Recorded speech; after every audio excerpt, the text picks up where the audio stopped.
कैसे हैं आप सभी बच्चे। तो आज की इस वीडियो में मैं आप सभी बच्चों को FYUP semester 1 major paper political science में आप सभी बच्चों के सिलेबस में बेसिकली अगर पॉलिटिकल कम्युनिकेशन ये टॉपिक मेंशन है तो इससे जुड़ा हुआ जो सवाल बनता है कि आधुनिक राजनीति व्यवस्था में यानी जो वर्तमान हमारा पॉलिटिकल सिस्टम चल रहा है, मॉडर्न पॉलिटिकल सिस्टम, उसमें संचार की भूमिका यानी कम्युनिकेशन का क्या रोल होता है और इसके जो कार्य यानी इसके जो फंक्शन होते हैं उसका आपको परीक्षण करना है, एग्जामिन करना है।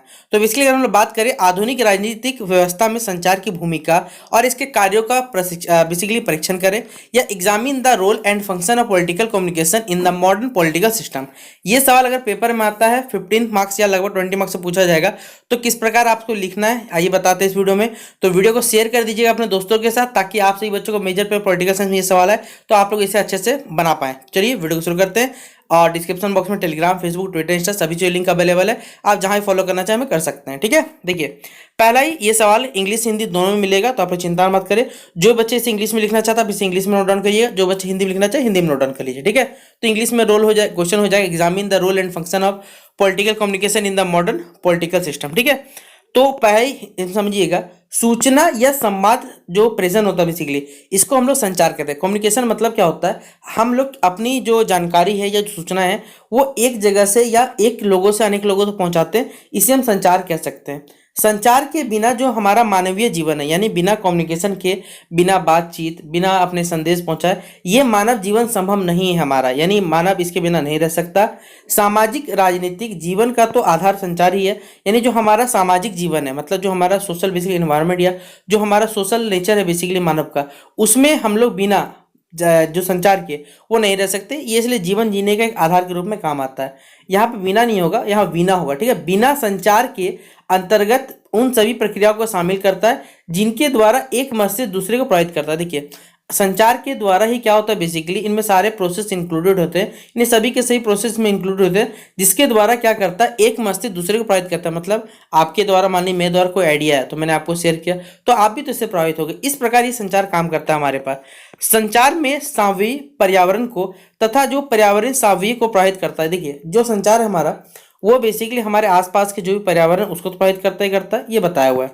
अब इसी चीज को इंग्लिश में लिखना रहेगा तो ट्रांसमिशन ऑफ इंफॉर्मेशन और कम्युनिकेशन इज कॉल्ड कम्युनिकेशन। ठीक है, human life is not possible without communication. Communication is the basis of social political life. Winner communication include, winner का जो कम्युनिकेशन बेसिकली उसमें इंक्लूड किया जाता है वो सारे के सारे प्रोसेस जो कि बेसिकली क्या ब्रेन को इन्फ्लुएंस करता है वो बताया हुआ है। तो कम्युनिकेशन बेसिकली क्या करता है हमारे आसपास के जो भी ऑर्गेनिज्म है वो इन्वायरमेंट के इफेक्ट डालते हैं और इन्वायरमेंट क्या करता है बेसिकली ऑर्गेनाइजिंग इफेक्ट डालता है। इन्हें दोनों एक दूसरे से क्या रहते हैं जुड़े हुए रहते हैं बेसिकली। अगला पॉइंट यहाँ लिखिएगा, यहाँ हम राजनीतिक संचार की चर्चा करने वाले यानी जो हमारा पॉलिटिकल कम्युनिकेशन है उसके बारे में चर्चा करने वाले।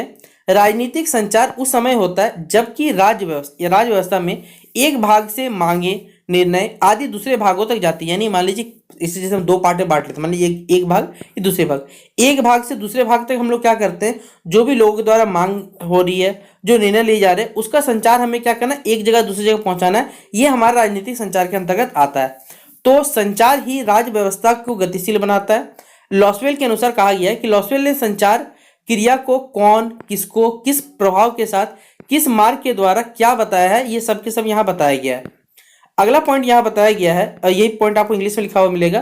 तो जो बच्चे इंग्लिश में लिखना चाहे आप इसे इंग्लिश में नोट डाउन कर लीजिए वीडियो को पॉज करके। ठीक है, यहाँ बताया हुआ है संचार सिद्धांत का जो राजनीतिक विज्ञान के उपयोग यानी संचार सिद्धांत का राजनीतिक विज्ञान में क्या क्या उपयोग होता है उसके बारे में बताया हुआ है। Utility of communication theory in political science, तो पहला बताया हुआ है यह उपागम इस मान्यता पर आधारित है कि राजनीतिक गतिविधि जो है वो भारी मात्रा में मानवीय संचार अथवा विचारों की जो हमारी अभिव्यक्ति है उसके आदान प्रदान एवं संप्रेषण से अंतर्ग्रस्त है। ये देखिए जो भी हमारी राजनीतिक गतिविधि होती है वो बड़े भारी पैमाने पर क्या होती है जो मानवीय संचार यानी मानव का एक विचार से दूसरे विचार तक पहुंचाना हो गया, उसकी अभिव्यक्ति हो गई, उसके संप्रेषण से क्या अंतर्ग्रस्त है मतलब उसके बिना बेसिकली वो उससे जुड़ा हुआ है हमारे पास।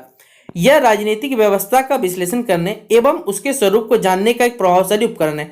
जो भी राजनीतिक हमारे पे व्यवस्था चल रही है उसका हमें ये विश्लेषण करता है और साथ ही साथ उसके स्वरूप को मतलब उसके स्ट्रक्चर को या फिर समझने में मदद करता है, हमारे पास एक प्रभावशाली उपकरण के रूप में ये काम करता है। अब यही पॉइंट देखिए इंग्लिश में लिखा हुआ है तो आप सही बच्चे से वीडियो को पॉज करें और लिखिएगा इंग्लिश से। ठीक है, इसी पॉइंट को जो भी हमने आपको हिंदी में समझाया ये यहाँ पर इंग्लिश में लिखा हुआ है। अब देखिए डायस का विचार है, यानी कुछ लोगों को विचार बताया गया कि डायस का विचार है कि संचार जो है वो विज्ञानों के विकास के कारण सामाजिक संगठनों तथा जो जीवित वस्तुओं का विश्लेषण एक ही विश्लेषण पद्धति द्वारा किया जा सकता है। यानी देखिए डायस का स्टेटमेंट दिया गया कि जो भी हमारे पास संचार विज्ञान है, ठीक है, उसके विकास के कारण क्या हुआ, जो आज बेसिकली सामाजिक संगठन बने हुए और तथा जीवित वस्तुओं को हम लोग क्या कर पाते हैं, विश्लेषण जो है एक बेसिकली प्रोसेस के द्वारा या पद्धति के द्वारा हम कह सकते हैं इसका। उसने बताया हुआ यहाँ पर कि उसने नियंत्रण तथा जो भी संचार विज्ञानों की अध्ययन पद्धतियों तथा संकल्पनाओं द्वारा राजनीतिक जो भी संगठनों के व्यवहार का अध्ययन किया। उसने क्या किया बेसिकली इस संचार नियंत्रण के द्वारा या संचार विज्ञान के द्वारा राजनीतिक जो भी संगठन है उनके व्यवहार को उन्होंने अध्ययन किया। इस दृष्टि से जो डायर है बेसिकली डायर जो है उसकी जो कृति मतलब उनके द्वारा एक बुक या आप कह सकते हैं लिखा गया था, जिसे कहा गया द नॉर्वेज ऑफ गवर्नमेंट, विशेष महत्व की एक प्रकार की रचना, एक बुक का नाम दिया गया।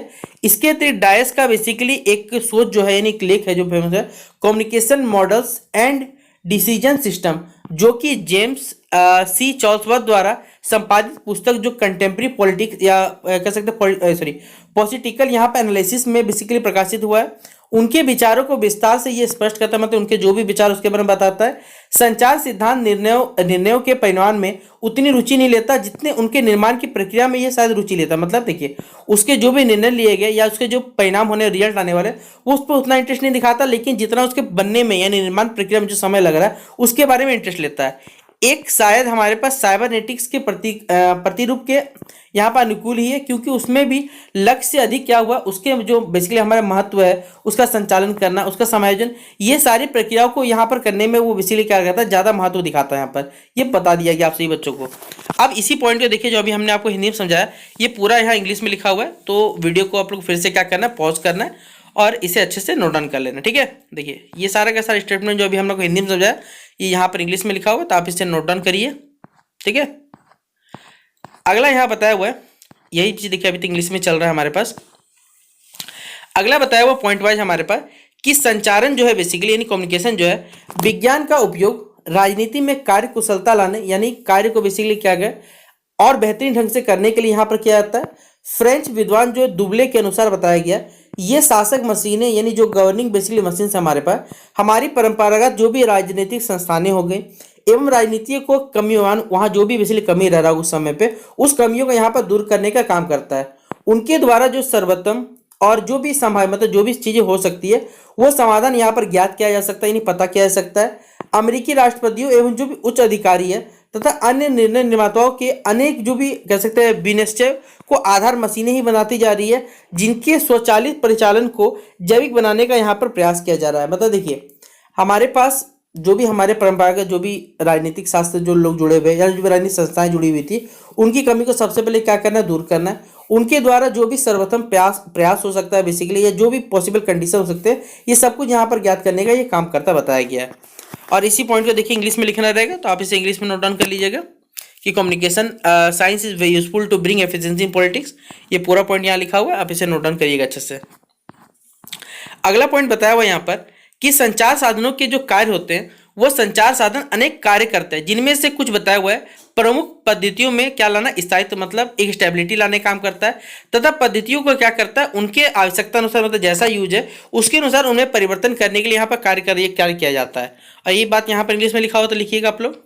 पहला क्या है यहाँ पर स्थायित्व परिवर्तन कार्य यानी मेंटेनेंस एडेप्टेबिलिटी फंक्शन। इसमें क्या किया जा रहा है कि जिन राजनीतिक पद्धतियों में एकीकरण का बेसिकली क्या है यूनिफिकेशन का अभाव है उसका मुख्य कारण है पद्धति में जो विद्यमान हमारे पास विभिन्न प्रकार की जो संस्कृति है मतलब सभी लोगों की अलग अलग संस्कृति है जिसके परिणाम स्वरूप क्या होता है हमारे पास राजनीति में प्रवेश की जो प्रक्रिया होती है उसके संबंध में यहाँ पर विभिन्न प्रकार का हमारा अनुभव रहता है। राजनीतिक संचार इस भिन्नता को क्या करता है, राजनीतिक संचार करेंगे तो ये जो भिन्नता यानी जो अंतर है बेसिकली समाप्त हो सकता है और ये एकीकरण की एक ऐसी स्थिति स्थापित कर सकता है जिससे जो भी राजनीतिक सभ्यता स्थापित है मतलब सभी लोगों को यूनाइटेड कर देगा और दोनों के बीच में बेसिकली यूनिफिकेशन का सभी लोग अच्छे से काम कर पाएंगे।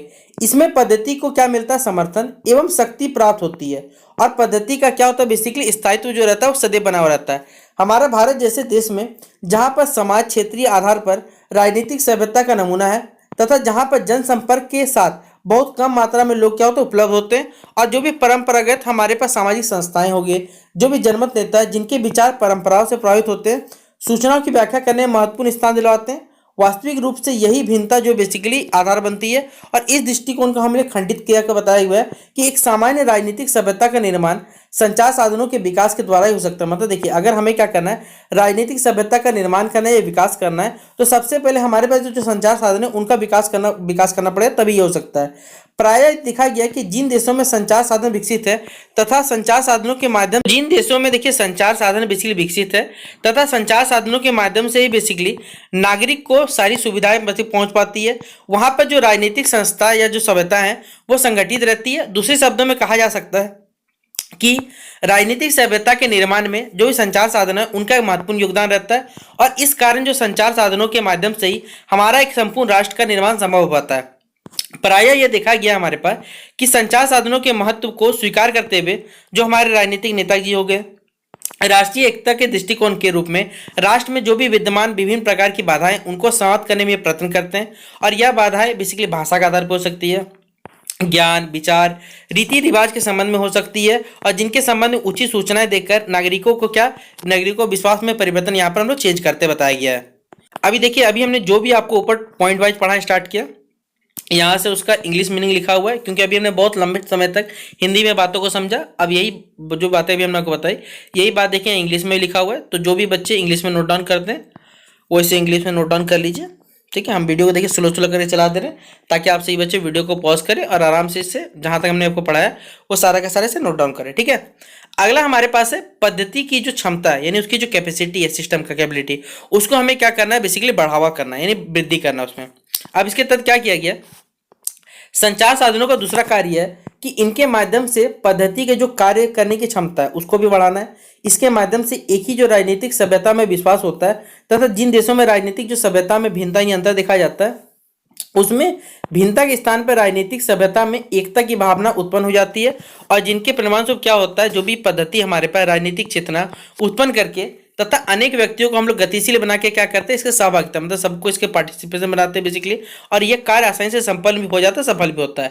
इस प्रकार ये कहा जा सकता है कि संचार साधन में नागरिकों को गतिशील बनाते हैं और पुराने जो भी परंपरागत या आर्थिक एवं मनोवैज्ञानिक दृष्टिकोण है जो समाज को बेसिकली खंडित करते हैं, उनको हम समाप्त करके जो हमारा सामाजिकरण है उसको सुनिश्चित दृष्टिकोण हम लोग दे पाते हैं, स्थापित कर पाते हैं। जो राष्ट्र एवं राजनीतिक जो भी पद्धति है उसको शक्ति प्रदान करता है तथा उसके कार्य करने की क्षमता में क्या करता है, वृद्धि करता है। अब यही बात देखिए इंग्लिश में लिखा हुआ है, second function communication means through them the efficiency of the system. क्या करना है, जो हमारा सिस्टम है उसके एफिशिएंसी को बढ़ाना है, इसके तहत बताया हुआ है। तो आप इसे नोट डाउन कर लीजिएगा, इसे भी नोट डाउन करिएगा आप लोग। तीसरा क्या काम करता है, ये नियम बनाने कार्य करता है, यानी कन्वर्सन फंक्शन काम करता है हमारे पास। राजनीतिक पद्धति का महत्वपूर्ण कार्य नियमों का निर्माण करना है, परंतु नियमों के निर्माण के लिए यह सुनिश्चित करने की आवश्यकता होती है, मतलब कुछ नियम चलाने होंगे। इसलिए नियमों में निर्माताओं के लिए अति आवश्यक हो जाता है कि वो जो स्थानीय स्थिति चल रही है, नागरिकों का दृष्टिकोण रखना भी जरूरी है। जो भी निर्णय लिए गए उनके कार्य के हिसाब से यहाँ पर साधन उपलब्ध कराने, हमें उचित सूचनाएं लोगों को प्राप्त हो सके। उचित एवं जो सुनिश्चित विशेष सूचना है समय एवं सूचना साधन पर निर्भर करती है। पिछले देशों में जहां पर सूचना बेसिकली साधन उचित मात्रा में उपलब्ध नहीं होने पे वहां पर जो उचित सूचना है वो प्राप्ति मतलब लोगों को जो सूचनाएं पहुंचनी चाहिए समय पर वो नहीं मिल पाती या बाधित हो जाती है, जिसके परिणाम स्वरूप क्या होता है, जो निर्णय रहता है बेसिकली वो दूषित हो जाता है, मतलब कुछ चेंजेस हो जाते हैं। इसी प्रकार समय जो है बेसिकली हमारे पास सूचनाओं में महत्व रखता है, इसलिए सूचनाओं का महत्व सीमित समय तक सीमित नहीं रहना चाहिए, बताया गया हमारे पास। तो यही पॉइंट यहाँ इंग्लिश में लिखना रहे, तो आप इसे नोट डाउन कर लीजिए इंग्लिश में, ठीक है। इसे इंग्लिश में नोट डाउन कर लीजिए, वीडियो पॉज करते ही आराम से लिखते रहिएगा। अगला बताया हुआ है एप्टर क्या करता है, बेसिकली बताया हुआ है यहाँ पर। एप्टर इन सूचना साधनों को नागरिकों के दृष्टिकोण से विशेष महत्व समझते हैं। उनका मत है कि मांगों को उत्पन्न करने तथा उनके परिभाषित करने, उनके प्रति समर्थन प्राप्त करने तथा उसको पद्धति के सम्मुख जो हमें प्रस्तुत करने प्रेजेंटेशन करने के लिए ये सारे के सारे क्रियाओं एवं सूचना साधनाओं का विशेष योगदान रहता है। आधुनिक जो राजनीतिक पद्धति में जब तक कोई मांग चाहे तब तक वो कितनी उचित न हो, निर्णायक जो भी रहता है फैसला लेने वाले उनके सम्मुख प्रस्तुत करने योग्य नहीं बनाई जा सकती, तब तक उस पर कोई निर्णय नहीं लिया जा सकता है। और इसमें जो आधुनिक हमारे पास साधनों का बहुत अधिक महत्व रहा है। वास्तविक रूप में देखा जाए तो ये कहा जा सकता है कि राजनीतिक साधनों का जो अध्ययन है बेसिकली हमारे पास वो राजनीतिक पद्धतियों में उत्पन्न जो भी राजनीतिक गतिविधि है उसका ये अध्ययन करने का पाठ होता है, ठीक है। अब इसे जो अभी हमने आपको हिंदी में समझाया वही बात यहाँ इंग्लिश में लिखा हुआ है, तो आप में से जो बच्चे इसे इंग्लिश नोट डाउन करना चाहते हैं आप इसे नोट डाउन कर लीजिएगा, ठीक है।